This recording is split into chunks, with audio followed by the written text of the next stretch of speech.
Magandang buhay sa lahat ng ating mga viewers. Guys, galing kami dito sa Lake Maragang, Tigbaw, Zamboanga del Sur. Nakita namin yung grabe ang paraiso guys. Nandito pala guys sa Lake Maragang. So, super ang ganda ng lake. Tapos, tahimik.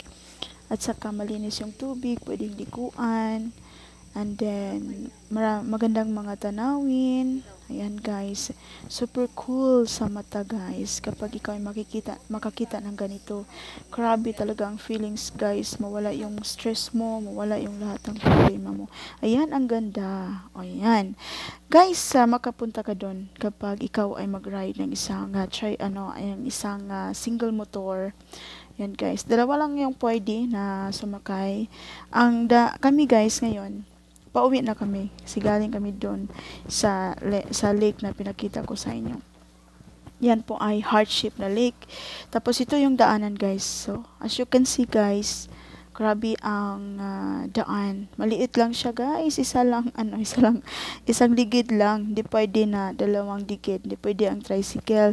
Hindi pwede yung four wheels dito guys. Kasi yan lang talaga nakadesign ang daan. Kasi maliit lang yung pwedeng lagyan ng daanan. Ayan. So, kasi pauwi na kami. Yan yung sitwasyon guys. Halos lahat ng direction ay pababa tapos paliko, pababa, paliko lang talaga guys. Kasi pauwi na kami. Ayan. Ang iba natatakot, kami din ay natatakot din kami kasi yung daanan is siya, maliit siya tapos pababang pababa, halos pababang pababa talaga.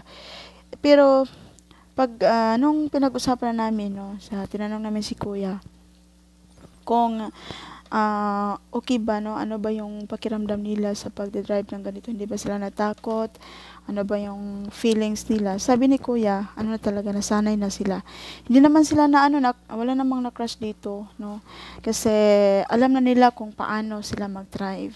Safety naman yung mga pasahero nila. Kaya nga, hinahatid kami ng safety ni Kuya. Ayan. So, ikaw ay, kung may plano ka, maghanda ka ng 125 pesos kasi 125 pesos per head ito. Isang biyahe lang yan. Papunta 125, pababa naman 125 pa rin. So, ang layo talaga guys kasi sabi ni Kuya, it took 25 minutes ang biyahe guys. Tapos 6 kilometers yung pwedeng daanan natin, bago natin mapuntahan ang lake na yon. Tapos super exciting kapag ikaw ay mag-rides ng single motor papunta sa lake, kasi alam nyo yung dinadaanan namin, 'di ba, pababang pababa. So syempre, kung ikaw ay papunta doon sa lake, puro pataas, paliko, ayan. Pababa naman, pataas, paliko. Ayan yung daanan guys, pero alam nyo guys, swerte ka talaga kapag makita mo yung paraiso na yun, yung Lake Maragang. Kasi, iba siya guys.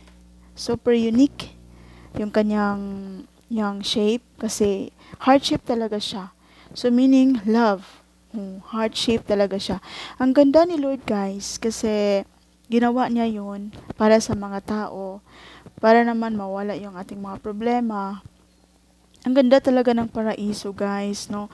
May mga isda din doon guys, pwede kang pwede kang anong tawag niyan, magbingwit mo, pwede niyang kunin yung isda. Pero kami guys, hindi na namin nagawa guys kasi may mga program pa kami. Ang ganda talaga kapag ayun, ang ganda ng view guys. Dito kami nagpipicture. Nung kami ay naglalakad pa, pero ngayon, sumasakay na kami ng motor. Yan. Kasi libre eh.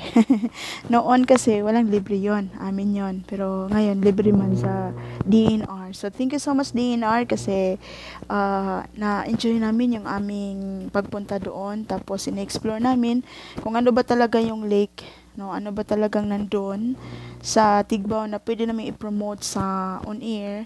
At saka yung mga tao ay maakit talaga sila papunta doon sa Maragang Tigbaw, no? Ayan guys, malayo pa kami guys, no? Sabi ni Kuya, hindi pa daw kami no? Pero nagulat ako kasi, ay, ang taas pa dito. Hindi ko na malayan guys, papunta pataas ka.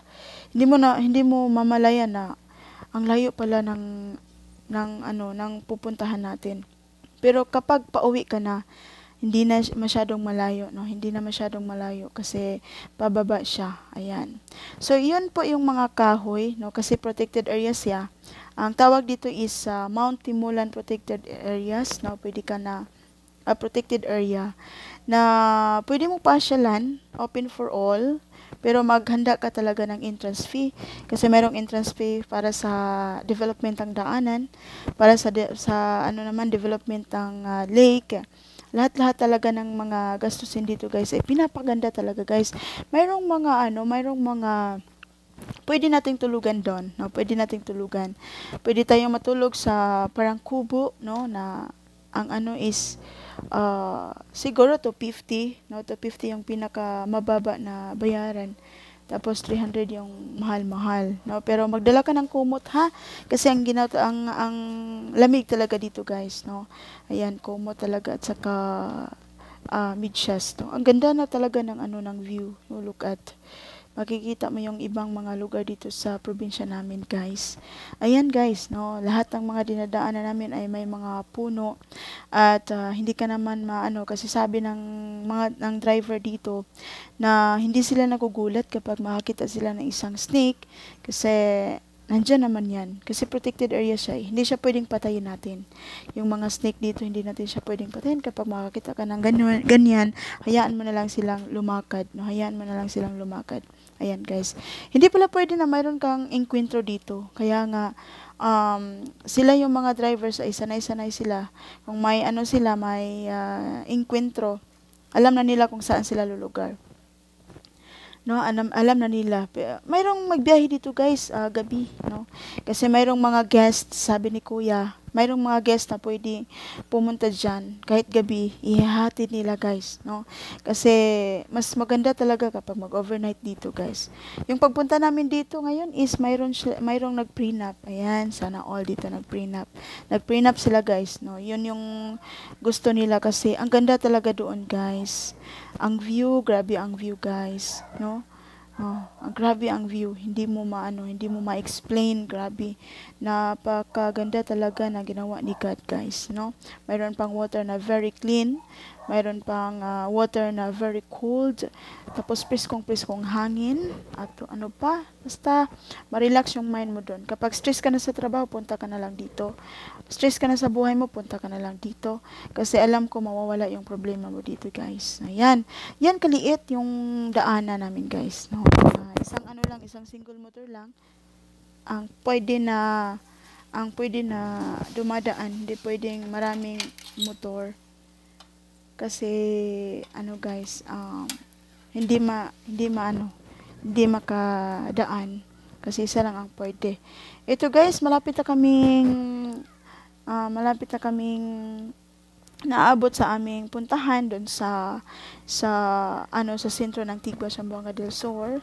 Doon kasi, guys, doon kasi tayo sumasakay, no? Yung end ng daan na to, no? Makikita mo ngayon. Dito kami sumasakay ng motor papuntang taas. Siyempre, dito din kami bababa. Ayan, guys. Ayan, no? Paano na kami dyan? Malapit na kaming